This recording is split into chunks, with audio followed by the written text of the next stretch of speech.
Keledai itu berbicara kepadanya, dan jika bukan karena hikmat keledai itu, dia pasti sudah mati.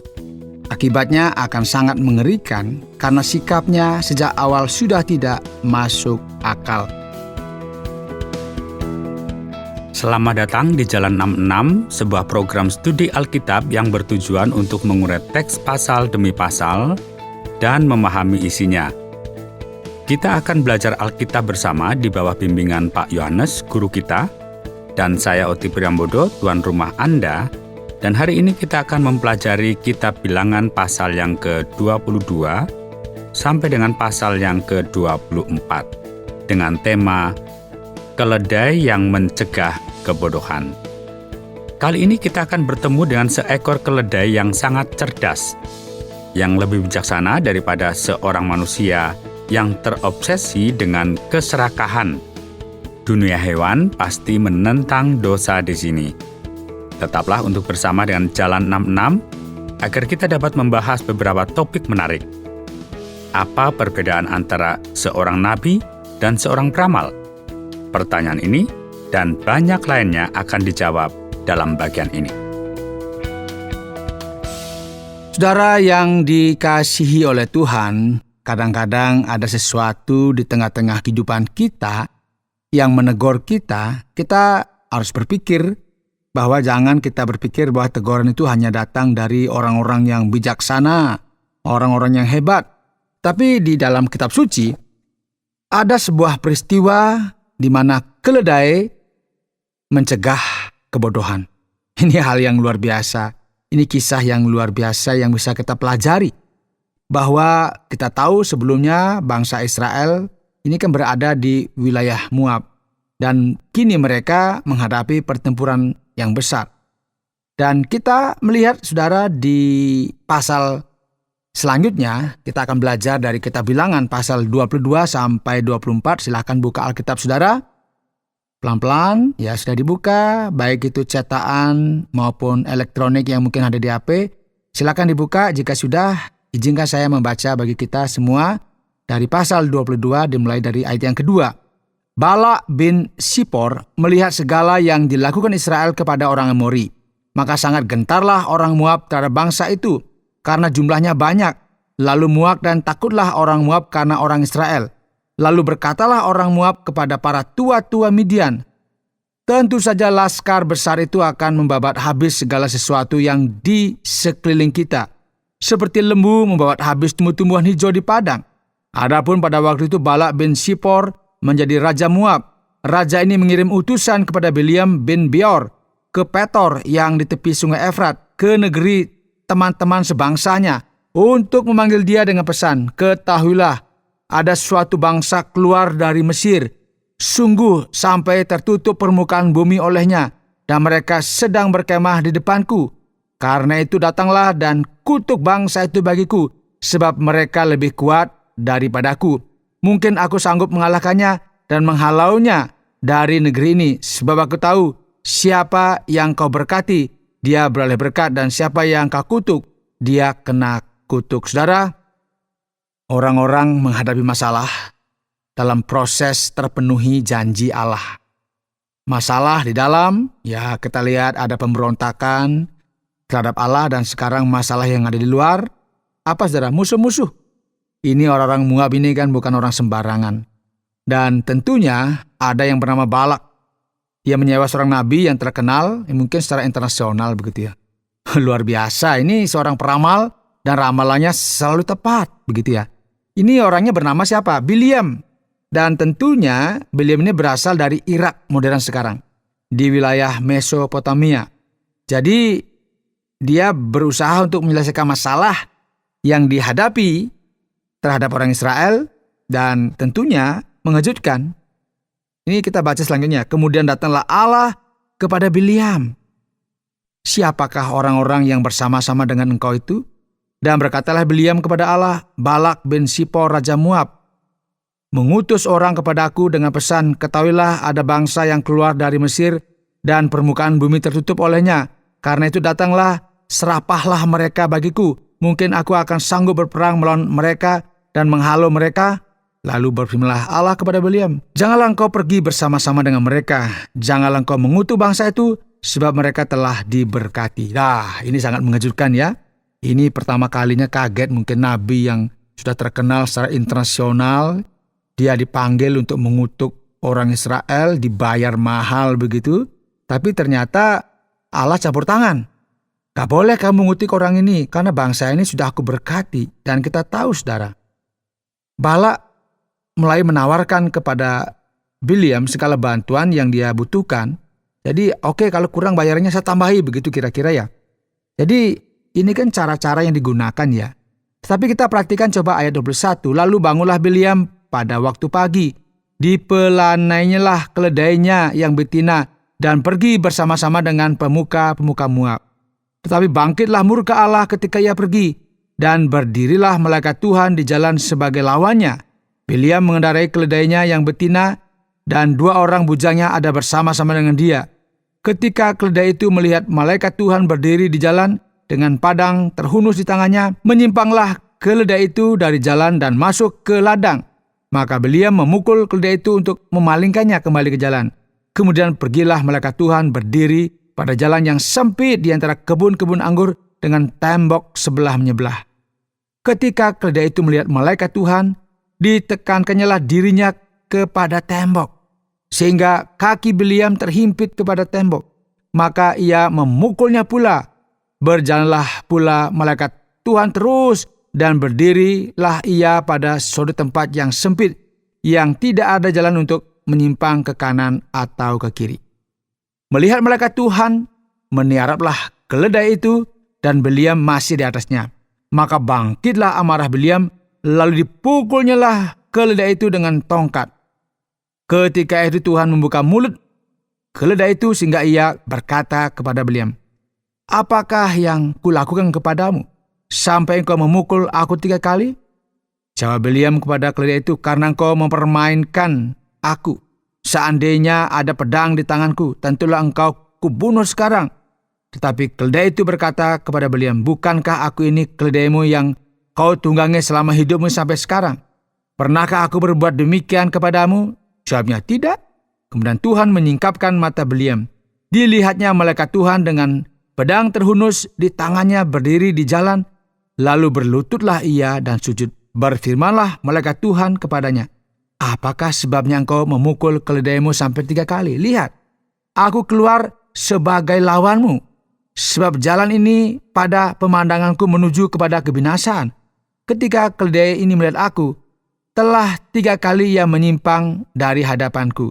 Jika ia tidak menyimpang dari hadapanku, tentulah engkau yang kubunuh pada waktu juga, dan dia kubiarkan hidup." Lalu berkatalah Bileam kepada malaikat Tuhan, "Aku telah berdosa, karena aku tidak mengetahui bahwa engkau ini berdiri di jalan menentang aku.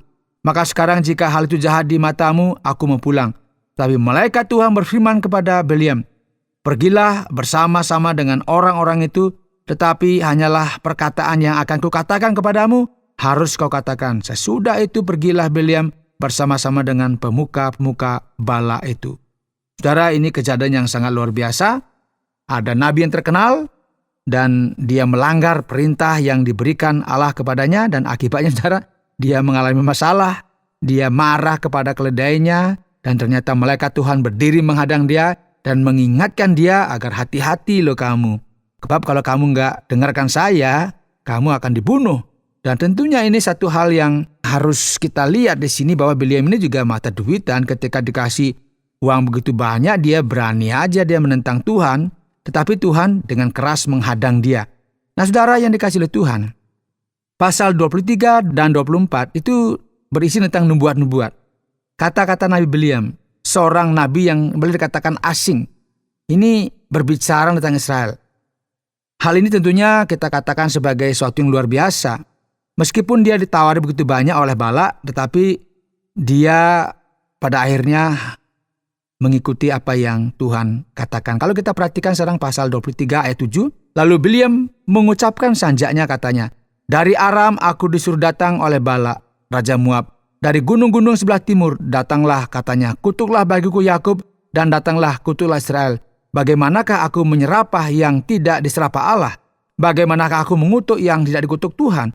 Sebab dari puncak gunung-gunung batu aku melihat mereka, dari bukit-bukit aku memandang mereka. Lihat suatu bangsa yang diam tersendiri dan tidak mau dihitung di antara bangsa-bangsa kafir. Siapakah yang menghitung debu Yakub dan siapakah yang membilang bondongan-bondongan Israel? Sekiranya aku mati seperti matinya orang-orang jujur dan sekiranya ajalku seperti ajal mereka. Nah, dalam kata-kata nubuat pertama yang diberikan, tidak ada kutukan atas Israel. Dalam kata-kata nubuat yang kedua, upaya kedua dari Nabi Bileam, Allah bukanlah manusia, sehingga ia berdusta, bukan anak manusia, sehingga ia menyesal. Masakan ia berfirman dan tidak melakukannya, atau berbicara dan tidak menepatinya? Ketahuilah aku mendapat perintah untuk memberkati, dan apabila dia memberkati, maka aku tidak dapat membalikannya. Tidak ada ditengok kepincangan di antara keturunan Yakub, dan tidak ada dilihat kesukaran di antara orang Israel. Tuhan Allah mereka menyertai mereka, dan sorak-sorak karena raja ada di antara mereka. Allah yang membawa mereka keluar dari Mesir adalah bagi mereka seperti tanduk kekuatan lembu hutan, sebab tidak ada mantra yang mempan terhadap Yakub ataupun tenungan yang mempan terhadap Israel. Pada waktunya akan dikatakan kepada Yakub, begitu juga kepada Israel, keajaiban yang diperbuat Allah. Lihat, suatu bangsa yang bangkit seperti singa betina dan yang berdiri tegak seperti singa jantan, yang tidak membaringkan dirinya sebelum ia memakan mangsanya dan minum darah dari yang mati dibunuhnya. Sekali lagi, berkat Allah dikonfirmasi dan nabi ini tidak dapat mendatangkan kutukan atas orang-orang yang sudah diberkati Tuhan. Dan pasal 24 saudara, berlanjut kita akan baca, alangkah indahnya kemah-kemahmu hai Yakub dan tempat-tempat kediamanmu hai Israel, sebagai lembah yang membentang semuanya, sebagai taman di tepi sungai, sebagai pohon gaharu yang ditanam Tuhan, sebagai pohon aras di tepi air.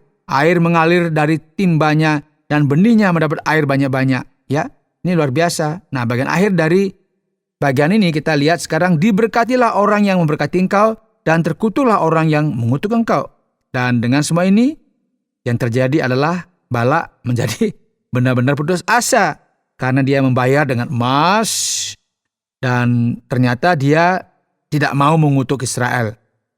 Ini kan ibarat kata ini pengkhianatan ya. Lalu bangkitlah amarah Balak terhadap Bileam dan dengan meremas-remas jarinya berkatalah ia kepada Bileam, untuk menyerapah musuhku, aku memanggil engkau, tetapi sebaliknya sampai 3 kali engkau memberkati mereka. Oleh sebab itu, nyalah engkau ke tempat kediamanmu. Aku telah berkata kepadamu, aku telah bermaksud memberi banyak upah kepadamu, tetapi Tuhan telah mencegah engkau memperolehnya. Tetapi berkatalah Bileam kepada Balak, bukankah telah kukatakan juga kepada utusan-utusan yang kau kirimkan kepadaku, sekalipun Balak memberikan kepadaku emas dan perak seistana penuh, aku tidak akan sanggup melanggar titah Tuhan dengan berbuat baik atau jahat atas kemauanku sendiri. Apa yang akan difirmankan Tuhan, itulah yang akan kukatakan. Nah, sekarang aku ini sudah hendak pergi kepada bangsaku. Dan sekarang aku ini sudah hendak pergi kepada bangsaku. Marilah ku beritahukan kepadamu apa yang akan dilakukan bangsa itu kepada bangsamu di kemudian hari. Nah, kemudian saudara, datanglah kata-kata terakhir dari nubuat Bileam dan suatu yang menarik terjadi. Kita perhatikan di sini. Aku melihat dia tetapi bukan sekarang. Aku memandang dia tetapi bukan dari dekat. Bintang terbit dari Yakub, tongkat kerajaan timbul dari Israel. Coba perhatikan ayat 19. Dan dari Yakub akan timbul seorang penguasa yang akan membinasakan orang-orang yang melarikan diri dari kota.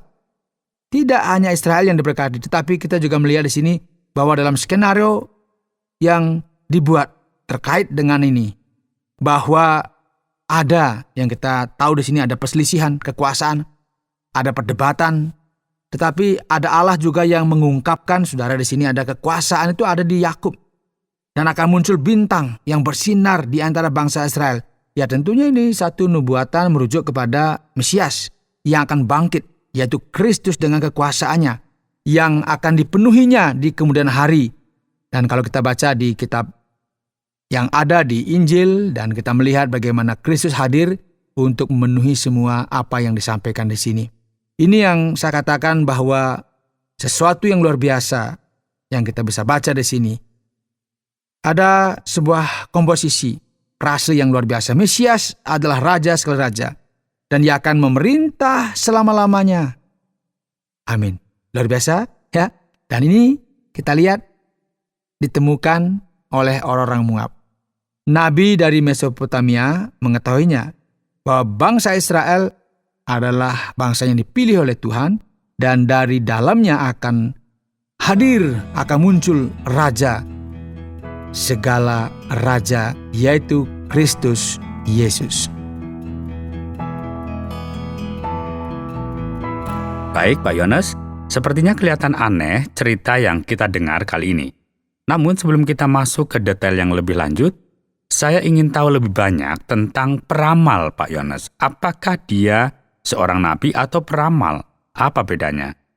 Baik ya, kalau kita melihat Alkitab, makna kata-kata ini berbeda dengan makna yang kita gunakan hari ini ya. Nah, saat ini ketika kita berbicara tentang seorang peramal, misalnya kita menganggapnya sebagai seorang yang bermain-main misalnya dengan kekuatan mistis, menggunakan kartu, ini untuk mengungkapkan masa depan seseorang, sesuatu yang sebenarnya Tuhan tidak pernah mengizinkan praktek-praktek semacam ini dilakukan.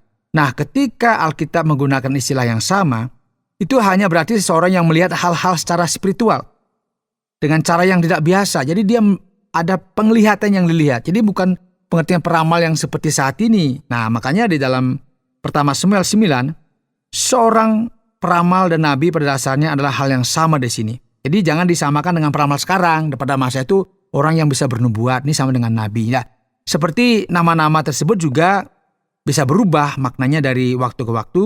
Tetapi pada masa itu peramal itu ya nabi itu, karena mereka itu bukan peramal seperti saat ini. Karena mereka ini bisa mengungkapkan sesuatu secara supranatural.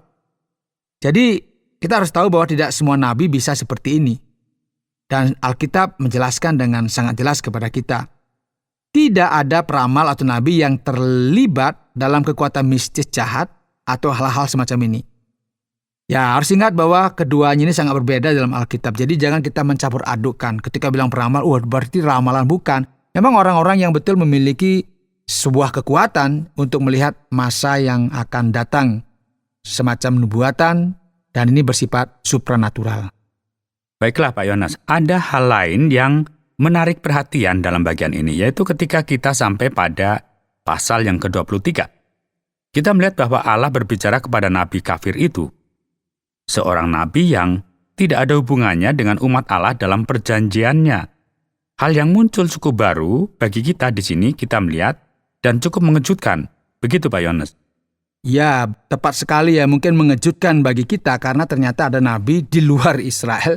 Ini ada nabi yang bisa mengungkapkan hal-hal, bahkan menubuatkan sesuatu yang berkaitan dengan bangsa Israel.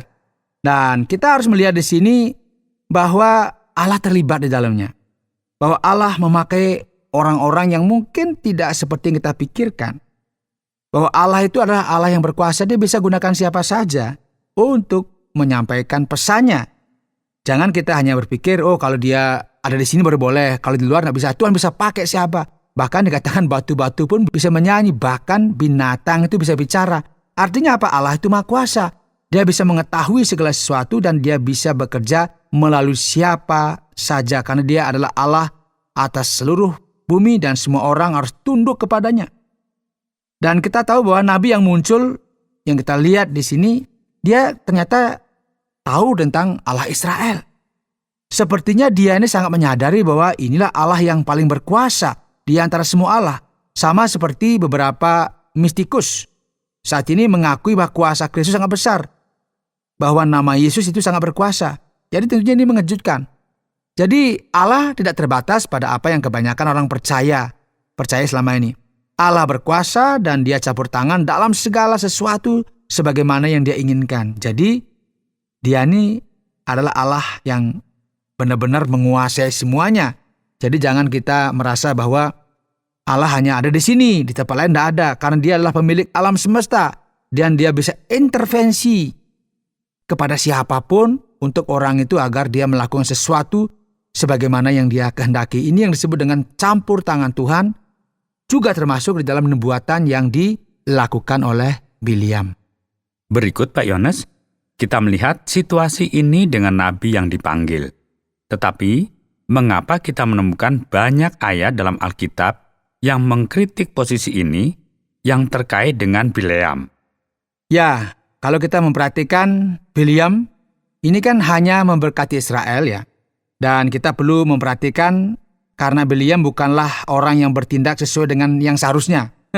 Pertama-tama, ia tahu dengan jelas kebenaran bahwa ia tidak dapat mengutuk apa yang telah diberkati oleh Allah. Lalu mengapa ia meninggalkan Mesopotamia untuk menuruti perintah Balak? Setelah itu kita melihat bahwa Bileam berpura-pura pergi, tetapi ia tidak melakukannya. Kita nggak yakin apa yang dia lakukan ya. Dia menerima perintah langsung dari Allah. Jangan pergi bersama orang-orang ini. Lalu dia bersikeras, berdebat, bahkan dengan keledainya. Dia berdebat juga nih sampai dipukul 3 kali. Jadi kita melihat di sini bahwa ada akibat yang sangat mengerikan ketika orang itu menentang Tuhan. Ketika orang itu tidak mau menuruti apa yang Tuhan perintahkan. Bahkan seakan-akan dia ingin bernegosiasi dengan situasi yang ada ini. Dan ternyata Allah menghentikannya. Jadi Allah tetap yang utama dalam seluruh kehidupan kita.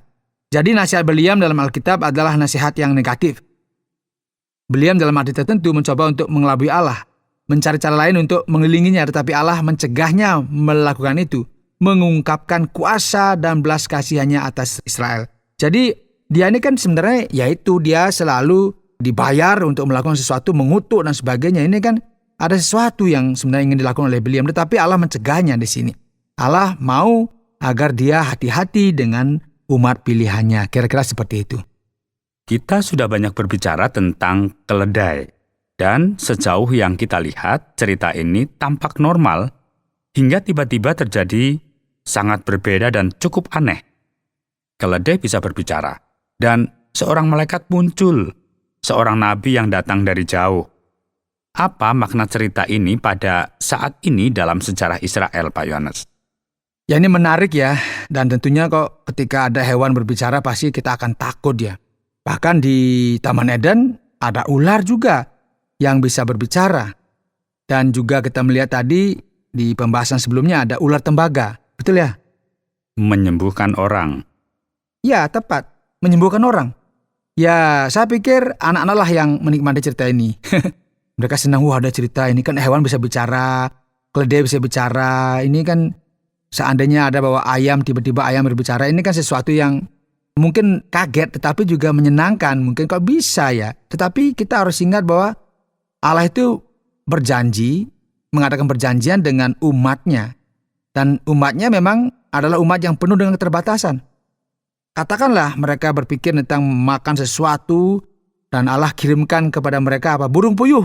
Ini sesuatu yang bagi dia kok bisa ya terjadi seperti itu.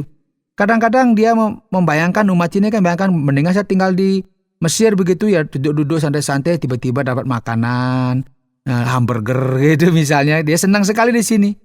Jadi kita harus ingat bahwa Allah mengungkapkan rencananya bagi umatnya. Jadi ternyata kita harus ingat juga bahwa Allah juga memiliki rencana-rencana bagi bangsa-bangsa lain. Janjinya sejak awal, kita harus ingat, adalah berkat bagi semua bangsa di bumi. Itu harus ingat. Jangan kita terbatas hanya kepada Israel saja. Hanya dipakai sebagai saluran saja. Tetapi berkatnya seharusnya diberikan kepada semua bangsa-bangsa di muka bumi ini. Jadi Israel ini sebenarnya seperti sedang menunjukkan ini loh Allah yang sejati, supaya bangsa-bangsa ini bisa berpaling kepada Allah yang benar, kepada Allah yang sejati. Nah, hal menarik, ternyata Allah juga menggunakan nabi di luar Israel yang dikatakan seorang peramal terkenal dan bayarannya cukup luar biasa. Untuk apa? Mengungkapkan kuasa dan kemuliaannya. Dan ya ini satu hal yang luar biasa. Dia dipakai oleh Tuhan untuk memberkati orang Israel. Karena memang orang Israel sudah diberkati Tuhan karena dia sebagai umat pilihan. Kalau kita membaca sejarahnya di sini. Dan kita melihat bahwa melalui nabi ini, Allah mengungkapkan bahwa perjalanan ini akan berakhir dengan terpenuhnya janji Allah. Jadi poin utamanya bukanlah tanah atau Israel itu sendiri, melainkan seluruh dunia. Inilah mengapa kita memiliki yang namanya hal-hal yang bersifat global. Bahwa kitab bilangan ini berbicara mengenai hal-hal yang bersifat global. Bicara juga hal-hal yang nanti akan terjadi, Mesias akan hadir dan sesuatu akan meluas dan berdampak secara global luas. Dan kita harus ingat bahwa Kristus hadir di tengah-tengah dunia ini untuk memberikan keselamatan bagi semua orang di muka bumi ini, termasuk Anda, termasuk kita yang mendengarkan program Jalan 66 ini. Terima kasih Pak Yones, kita telah belajar banyak hal penting dalam kitab-kitab Perjanjian Lama yang seringkali kita abaikan. Berikut bagaimana pelajaran yang begitu penting bagi kita untuk kita bisa sampaikan dalam kitab Bilangan pasal yang ke-22 sampai dengan yang ke-24 ini. Saudara, dalam program Jalan 66 ini kita telah belajar kitab Bilangan pasal 22 sampai dengan 24 dan kita melihat tentang tema keledai yang mencegah kebodohan. Tentunya ini kebodohan dari seorang nabi yang katanya nabi yang bersifat global, begitu kan, nabi yang hebat dan sebagainya. Dan kita belajar juga bahwa Allah adalah Allah atas seluruh bumi. Kadang-kadang orang percaya bahwa mereka kurang melihat, menyatakan siapa Allah yang disembahnya. Jadi orang hanya berpikir tentang bagaimana mereka bekerja di gereja, kemudian selesai sampai di sana. Dia lupa bahwa Allah bekerja campur tangan dalam seluruh aspek kehidupan di muka bumi ini. Itu sebabnya kita hadir di muka bumi ini untuk apa? Menjadi terang, menjadi berkat bagi orang lain. Jadi Allah yang kita pelajari adalah Allah atas waktu, karena Dia menciptakan dan membangun sejarah. Dia melaksanakan rencana penebusan, mengumumkan juga kedatangan Kristus di bagian ini, yang menyatakan bahwa Allah bekerja melalui orang-orang yang mungkin dianggap tidak bertuhan begitu dari Mesopotamia. Dan mari saudara yang dikasihi oleh Tuhan, tundukkan kepala kalian, sembahlah Allah karena Dia adalah Tuhan pencipta dunia, alam semesta, dan Dia adalah yang menjaga detak jantung kita saat ini. Dia adalah Tuhan atas seluruh bumi. Kemuliaan hanya bagi Tuhan. Baik Pak Yones, terima kasih banyak untuk semua penjelasannya. Saudara pendengar, karena waktu yang tidak memungkinkan, kita akhiri program Jalan 66 kali ini. Kami menantikan Anda untuk tetap mengikuti pelajaran berikut dalam lanjutan pembelajaran Alkitab yang memberikan pelajaran menyeluruh tentang firman Tuhan. Jika Anda memiliki pertanyaan atau berespon terhadap topik berhubungan dengan program ini, silakan menyampaikan melalui WhatsApp ke nomor 081 333 777 386. 081 333 777 386. Terima kasih atas perhatian Anda.